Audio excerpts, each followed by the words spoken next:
Okay, here we are again. Hopefully this is working. Let's take a look. I dropped my pen.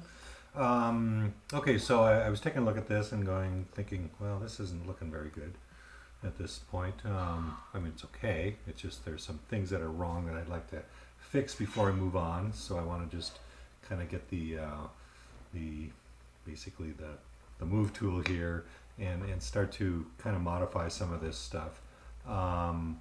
For starters, I'd like this cheekbone to get a bit bigger. Not bigger, I'll move that up a bit. Like that, pull that up, like so. I would like also to get this lower eye socket in a bit. I think it was just kind of too flush with the brow. And then because of that, I'm going to have to noodle with this a little bit. And this is not anything that, you know, I need you guys to concern yourself with too much, other than you should always be looking at what you're doing and modifying it. And that's one of the beauties of ZBrush, is that you can just keep noodling this stuff a lot. Okay. So I've got that. So I kind of want to pull this out while pushing this in. Yeah, like that. I think that more dominance, and I think this needs to come out more. You know, that upper palette, I think is a bigger deal than I had there. That's better, much better. This is a little weird here, a little too square probably, but what the heck, you know. It is not a human, so that's okay. The other thing I will do at some point here is probably fool around with these eyes a bit in terms of maybe giving them a little more expressive quality, a little bit more. But probably not until I get some spheres in there to noodle with that a bit more. Okay, I'm going to check and see if I've still got Dynamesh on. I do not. No, it's clay polish. Come on, get with it. There you go. Yeah, it's still on. Okay, cool. So I'm going to just smooth that out, clean that up a bit, like so. Yeah, that's better. That's better. I think that's better. What do you guys think? I don't know. You're not sure either? Okay. That's okay. I think I'd like to get this down a bit more. A little more of a creepy, yowly feel here. Yeah, that's more interesting. I keep going back and forth between making this more human and more orky, or whatever this thing is. Okay. Yeah, that's a little more interesting. This is a little weird back here, but what the heck? Oh, that looks kind of silly. That's okay. Don't worry, we'll mean him up before long. There, that's better already. A little more mean looking. Okay, so I'm going to just kind of pop an ear hole in there a little bit. Clay buildup going. I'm going to just kind of pull that out a bit more. Oh, a little different. I had to switch computers because my old Mac Mini couldn't handle this much more.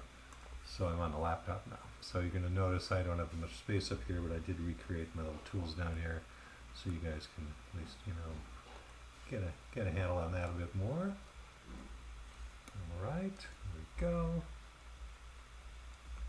Oh yeah, that's looking better.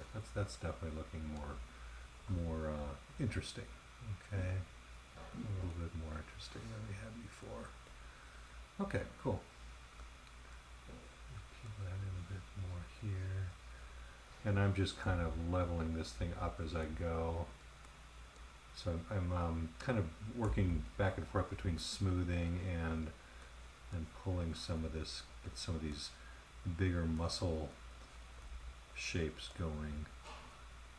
You know, those neck kind of the neck muscles, which are really strong, especially in Orc. So I'm going, when you see it, you know, cutting in, that means I'm just holding down the Option key or the Alt key, the Control key C, and then just going back and smoothing a bit. So just to kind of give that a bit more form there. And even here, it's probably a bit too wide down there. But again, I'm not going to fuss with that too much, okay?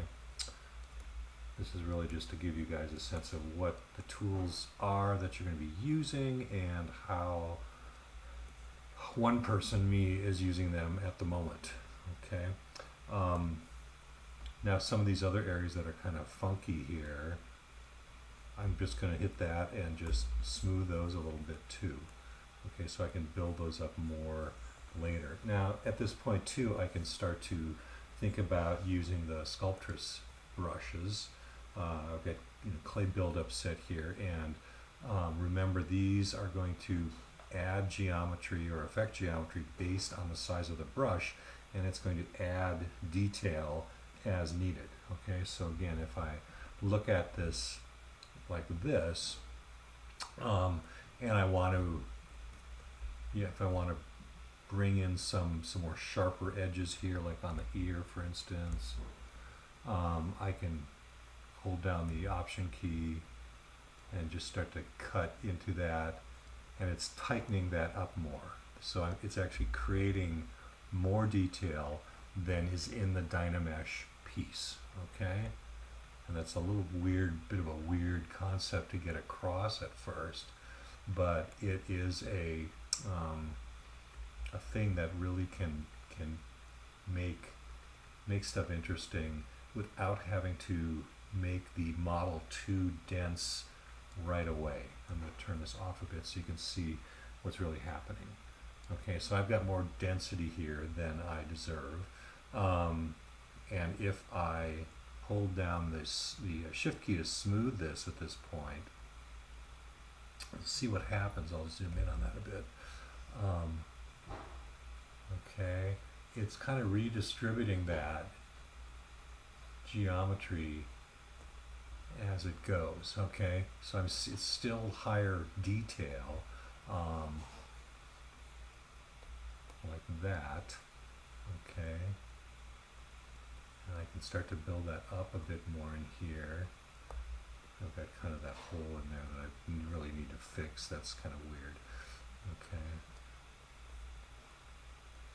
but you can start to see how now I can start to get a little bit more expression out of the nasal area here, and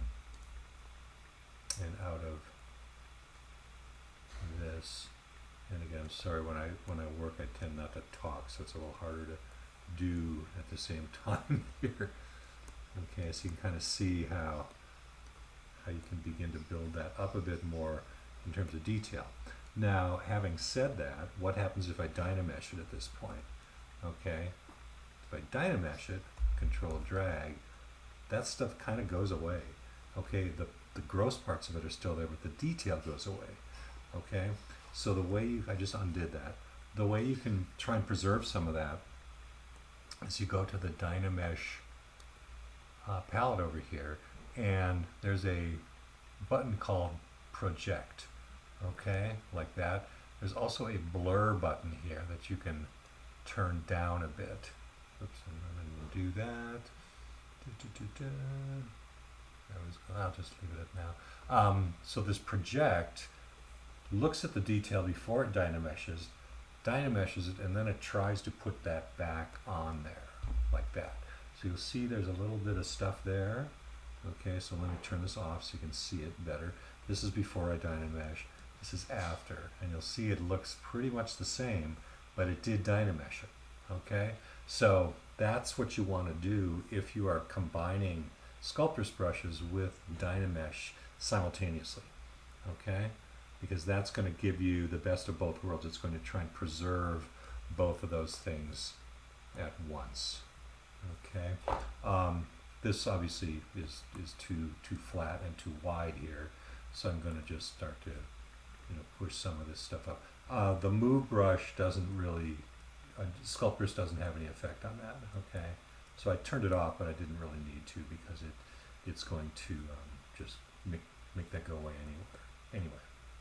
Okay. And I think the big takeaway with any of these things is that that move brush is really the kind of the thing that when you're starting this process, that is going to just be your best friend, because you can just do so much with just that brush and one other more sculpting brush. Okay, it just really is going to give you tons and tons of options to quickly change things. Okay, like so.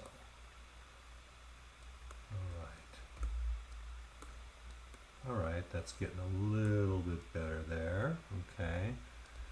All right, I'm going to stop this, and then the next one we're going to put some spheres in and play around with the eyes a bit. Okay, so this is getting a little bit too lumpy right now.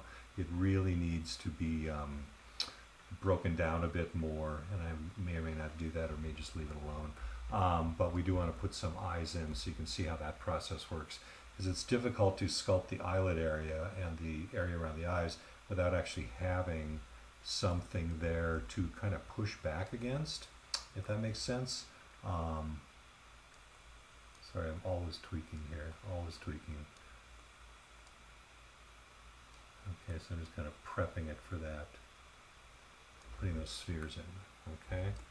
Okay, so let me stop this, and then I will be back with part 4, which is putting additional subtools in your scene. Okay.